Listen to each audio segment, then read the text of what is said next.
In celebration of Hispanic History Month, I want to show you one of my favorite recipes. It's arroz con gandules.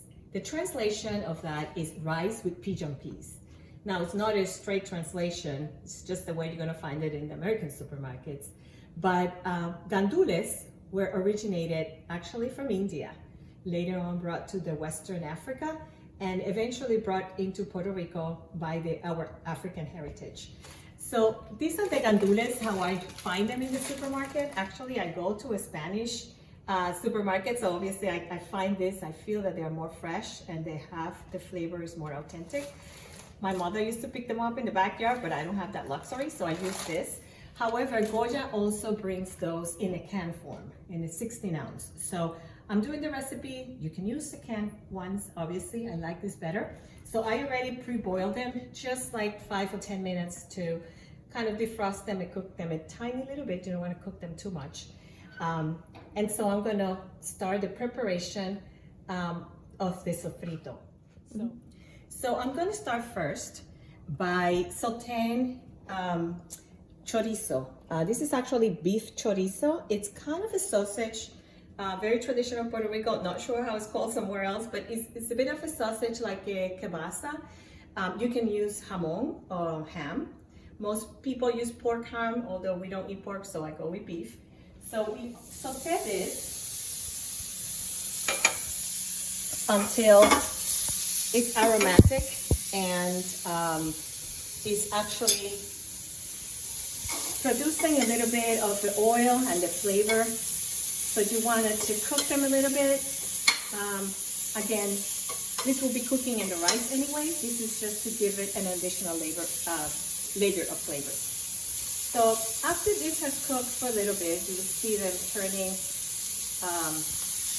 a little bit brown on the edges. It doesn't need much. You can also add what we call sofrito. So let me show you. A sofrito is actually a mix of onion, peppers, cilantro, garlic, olives, tomato, and you can find the recipe in many places. You can Google it. And sofrito is something that we make in batches. I actually make some of this every 3 months and freeze it and then take it out slowly to use it. So I actually gonna saute this as well.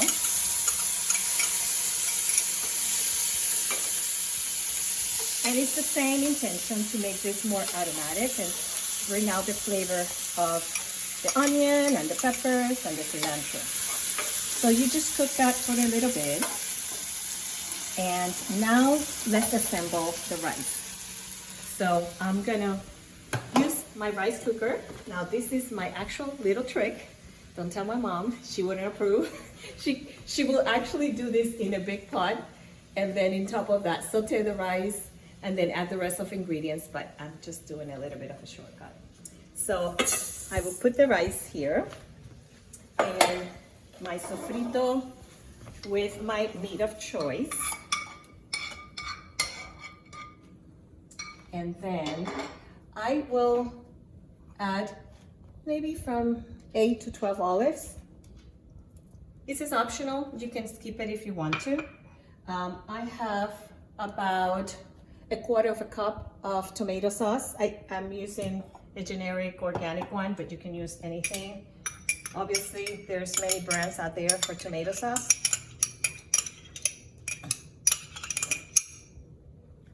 And I forgot to mention that, so I like to use this brand Golden Canilla because it's very much, very graceful. It doesn't really mess it up. So I use this rice, but you can use any other Spanish rice that you find in the supermarket. So I will add olive oil. Now, I like to separate the olive oil a little bit because I don't like my olive oil to cook with the rice.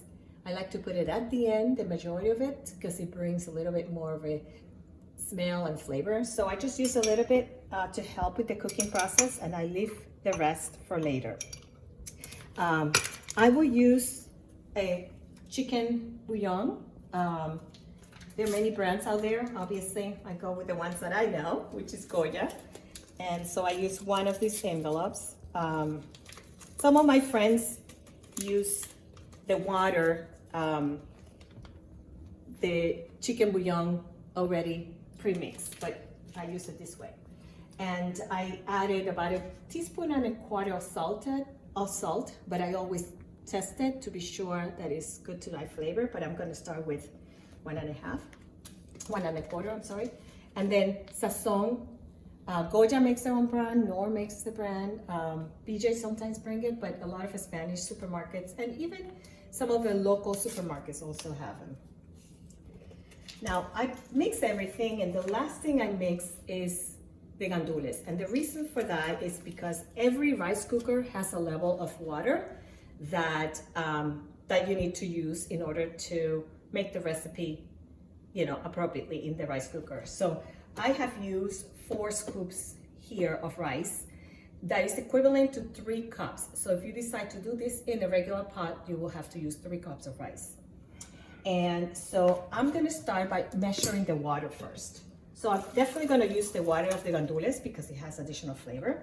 But I will add enough water to the level that my rice cooker is asking for. So let me just get some water.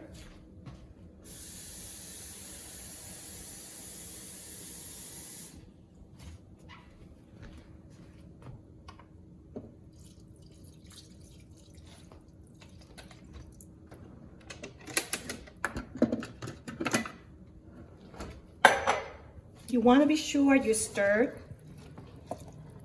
your rice well so that it's mixed and the flavors are really combined. So my rice cooker calls for that amount of water. So I think I got just about the right amount. And then I put the gandules last. The reason why I don't put the gandules first is because they will add volume to the rice. Then I can't find how much water do I really need. Then I'm just gonna press start. I choose the quick setting on my rice cooker because this canilla rice doesn't require as much time as the traditional hard sushi rice or any of the other rice types. So the quick setting works for me. Now we just wait for the rice to be done, and then I will finalize the rice with the leftover olive oil that I left. Now I use 3 tablespoons of olive oil. So you can pour half or 1 tablespoon, and the other 2 tablespoons you can pour them at the end. So let's just wait. So this is the end of the cooking time. So you can take a look at the rice.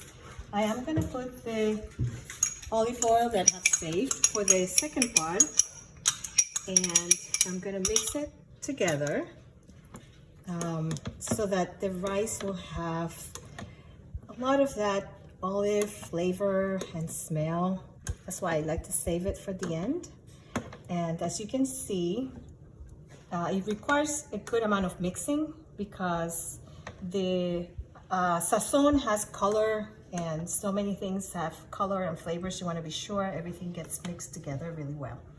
So I'm just going to pass this into a bowl so I can serve it on the table.